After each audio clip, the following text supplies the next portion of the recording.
Salut YouTube, aujourd'hui on se retrouve pour un nouveau format. Donc c'est un format news que je tournerai d'ailleurs à chaque fois sur Twitch. Donc vous pourrez suivre cette émission en live et la rediffusion. Donc là ce que vous voyez sera diffusé sur YouTube.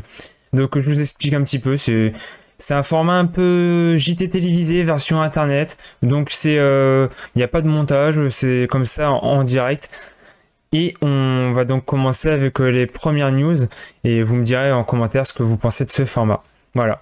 Donc on commence tout d'abord avec la première news. Donc Supernova d'Aespa, c'est devenu la première chanson de K-pop, même la chanson all time, donc de tous les temps, à avoir atteint pendant 15 semaines consécutives la première place donc du Melon Weekly Chart. Donc ça veut dire c'est les titres les plus écoutés en Corée du Sud sur la plateforme pendant la semaine. Voilà. Donc vous verrez, je lirai souvent mes petites notes là parce que j'ai pas de prompteur bien sûr comme à la télé. Hein. C'est la magie d'internet. Ensuite on passe à la deuxième news. Donc les membres de Lovelyz vont se réunir à l'occasion d'un concert pour leur 10e anniversaire. Donc ça sera en novembre. Il n'y a pas encore de date dévoilée. Mais bon, les fans du groupe vont être contents de revoir le groupe se retrouver après plusieurs années de séparation. Voilà.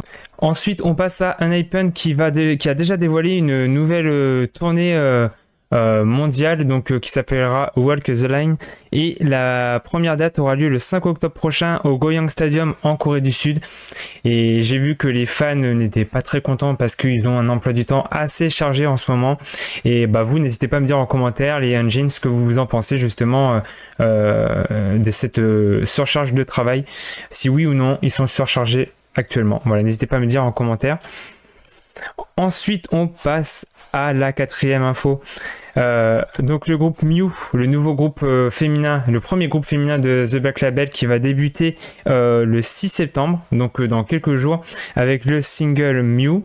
Alors n'hésitez pas à me dire en commentaire si vous êtes impatient de découvrir ce groupe. Les membres sont déjà connus. Vous pouvez retrouver les informations des membres sur mon compte Insta ou mes autres réseaux sociaux, Facebook, Thread ou autre. De toute façon, vous avez, que je me trompe pas de côté, ici, les réseaux sociaux et tout sera dans la description. Voilà. Ensuite, on passe à la cinquième news. Regardez, je vous ai mis ça en full screen. Queer. Non mais, hey, qu'est-ce qui s'est passé? Queer a fait la promotion de son nouveau single qui est sorti ce 2 septembre, Fake Idol, et regardez ça. Ah là là. Et ben rassurez-vous, en fait c'est l'agence. Tout a été organisé, c'est fait exprès. Parce que ça a fait parler et ça a marché, hein, parce que les gens ont vu ça, ils se sont dit ouais, mais qui c'est qui a pu saccager cette façade, cette image. Et en fait non, l'agence a révélé quelques jours plus tard que tout était organisé et tout était donc fait exprès. Est-ce que c'est un coup de génie? Moi je trouve que c'est un coup de génie. Vous en pensez quoi vous, le chat? Pour moi c'est un beau coup promotionnel. Ensuite on passe à la prochaine news. Donc Lisa de Blackpink a révélé qu'elle a été voir Stray Kids, donc c'était le 31 août lors de leur concert à Séoul. Elle a révélé dans sa story Insta qu'elle avait été voir le groupe avec plusieurs vidéos, et elle a également posté l'image suivante. Tac, regardez ça, c'est pas classe franchement, Lisa et Stray Kids sur la même image. Oh là là là là, franchement on aurait bien aimé être dans la salle, hein. Je sais pas vous. Ensuite on va passer à un petit sondage que le site internet Gallup Korea a mené. Donc c'est un sondage sur près de 1000 personnes sondées en Corée du Sud, qui c'était donc pour élire le meilleur rappeur coréen du 21e siècle. Et à votre avis, qui est arrivé en première place? Et ben avec 31%, c'est Talang, Zico de Block B. En deuxième place, c'est Dynamic Duo, donc le duo Dynamic Duo avec 26%. Troisième place, c'est le groupe Epic High avec 22%. Et à la quatrième place, c'est la première femme de ce classement, c'est Yoon Mi-rae avec 20% des votes. Voilà, donc vous n'hésitez pas à me dire quel est votre rappeur, quel rappeur vous pensez le plus talentueux de l'industrie. Voilà, n'hésitez pas à le dire. Et enfin, on termine avec la dernière news. La marque française de l'Occitane s'est excusée car l'un de ses employés a dévoilé des photos de Mingyu, donc de Seventeen, qui n'étaient pas retenues pour des photos pas retenues pour le shooting final, mais sur ces photos-là, tac, je vous montre. En fait, on voit pas très bien, c'est normal. Les fans ont, vous voyez, petit carré gris et tout. En fait, sur ces photos-là, il y avait Mingyu torse nu. Et donc, les fans ont republié, ont montré. Voilà, fallait pas faire ça, quoi, c'était pas bien. Et ils ont bien sûr mis les carrés ou les rectangles pour en respect à l'artiste.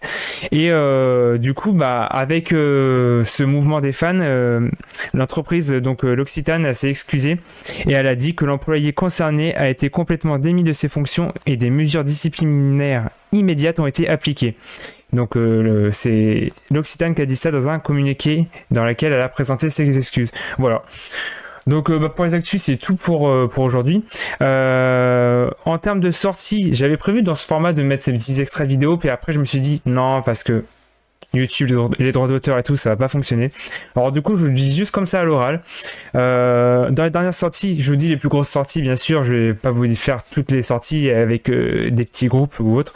Donc les principales sorties de ces derniers jours, c'est Day6 avec son 9e mini-album, L'Ensemble avec son 3e mini-album, One We de Shiny avec son 3e mini-album aussi, et Rise avec la version numérique de son premier mini-album qui est sorti au moment où je tourne, c'est sorti à 17h, donc il y a 5 heures.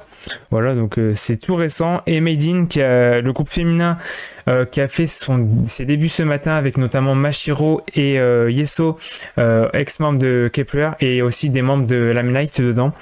Voilà, donc qui a débuté ce matin avec la sortie d'un mini-album. Voilà, donc n'hésitez pas à me dire dans les commentaires si vous avez aimé ce format et à me dire également ce que vous pensez des news traitées. Donc j'essaie vraiment de compléter. Je remets quelques news que j'ai fait sur mes réseaux sociaux, vous pouvez les retrouver là. Tac. Donc de toute façon, si vous voulez suivre l'actualité complète de la K-pop, les actus principales, vous allez sur mes réseaux sociaux, je poste tous les jours si vous ne me connaissez pas. Hop, tous les jours, toutes les heures. Voilà, comme ça. Et à également suivre mon contenu sur YouTube et Twitch, avec des interviews notamment d'artistes et des personnes de l'industrie de la K-pop. Donc voilà. Et sur ce, je vous remercie d'avoir suivi cette première émission. Et puis je vous dis à la prochaine. Allez, salut!